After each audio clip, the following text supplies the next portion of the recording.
Importance of time in Hindi. एक गांव में 3 लड़के थे, राम, श्याम और राजू। तीनों के पिता काफी अमीर थे। तीनों का बचपन बहुत अच्छे तरह से गुजरा था। उनके माता पिता कभी भी उनकी कोई भी मांग को अनदेखा नहीं करते थे। ही राम के पिता सरपंच थे, श्याम के पिता एक कारोबारी थे और राजू के पिता एक किसान जमींदार थे। छोटी उम्र से ही उन सबको प्यार ने ऐसा बना दिया था कि ना तो उनको मेहनत का पता था और ना ही उनको समय की परवाह थी। अक्सर वह सारा दिन बस घूमते रहते थे, नशे और अन्य भोग विलास में डूबे रहते थे, जिससे उनके गांव वाले भी दुखी थे। सरपंच और बड़े लोगों के बच्चे होने के कारण उनकी कोई शिकायत कर पाने की हिम्मत नहीं कर पाता था, जिससे उनका मनोबल और ऊंचा गया था। एक दिन उनके गांव में बहुत तेज बारिश हुई, जिससे सब लोगों को नुकसान हुआ, जिसमें इन तीनों के पिता भी थे। लेकिन इतना कुछ होने के बाद भी उनके बेटों का वही हाल था। वो बस घूमते रहते, नशा करते, भोग विलास करते रहते थे। माँ बाप काफी चिंतित रहा करते थे। ये तीनों भले ही कितने गंदे थे, लेकिन इन तीनों के अंदर एक खास बात थी जिसकी पहचान किसी को नहीं थी और उनको खुद को भी पता नहीं था। राम एक बहुत अच्छा नेता प्रतिपक्ष था, क्योंकि अपने पिता के पास रहते हुए उसको इसका काफी ज्ञान हो गया था, क्योंकि उसके पिता सरपंच थे। श्याम भी इस तरह से बिजनेस की समझ रखता था, क्योंकि उसके पिता एक कारोबारी थे, और राजू खेती का काम जानता था, क्योंकि उसके पिता जमींदार थे।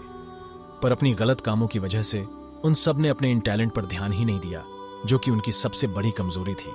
इस तरह से इनकी बदमाशियों को देखकर इनके पिता उन्हें सिख देने को सोची। तीनों पिताओं ने आपस में बात करी और उसका एक हल निकाला। तीनों पिताओं ने अपना अपना काम अपने अपने बेटों को सौंप दिए, जिससे उनको समय की कदर का पता लग सके। तीनों के पिता ने एक वसीयत बनाई, जिसमें यह लिखा था कि 1 वर्ष के अंदर इन तीनों को 10 लाख रुपए कमाकर देने होंगे, जो बिना किसी गलत काम करके कमाए गए हो, और तीनों को अलग अलग स्थान पर रहना था। इन तीनों को 5-5 लाख रुपए भी दिए गए, ताकि उनको अपना काम स्टार्ट करने में दिक्कत ना हो। पहले तो सब खुश हो गए कि हम आजाद हो गए, हमको पैसे मिल गए, और ऐसा सोच करके इन्होंने फिर से काफी समय मौज मस्ती करने में लगा दिया। इस तरह से 6 महीने बीत गए और इनका काफी सारा नुकसान भी हुआ। फिर एक दिन अचानक उनको एहसास हुआ कि अगर हम शर्त हार गए तो हम अपनी अपनी जायदाद खो बैठेंगे। धीरे धीरे उनकी चिंता बढ़ने लगी। एक दिन वो इसी उधेड़ धुन में एक पार्क में बैठे थे और कुछ डिस्कस कर रहे थे कि उनको एक छोटी सी लड़की मिली।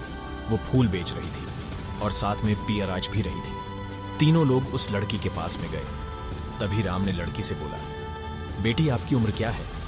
तो लड़की ने जवाब दिया कि मैं 12 साल की हूं। अंकल, इतना सुनते ही राम ने आचार्य से पूछा कि आप इतने छोटे होकर के खेल नहीं रहे हो? इस पर लड़की ने जवाब दिया कि मेरे पापा अब इस दुनिया में नहीं है और माता बीमार रहती है, इसीलिए मैं ये काम करती हूँ। ये सुनकर राम ने अपना पर्स निकाला। उसके पास जो भी पैसे बचे थे वो उस लड़की को देने लगा। उसके बाद लड़की ने बोला, अंकल आप भी फूल ले लो, मुझे बहुत कहुशी होगी, क्योंकि मैं अगर आपसे फ्री में पैसे ले लूंगी तो फिर मेरा पढ़ाई में मन नहीं लगेगा, मैं कामचोर बन जाऊंगी, क्योंकि यही समय है जिस समय मैं अपना भविष्य लिख सकती हूँ।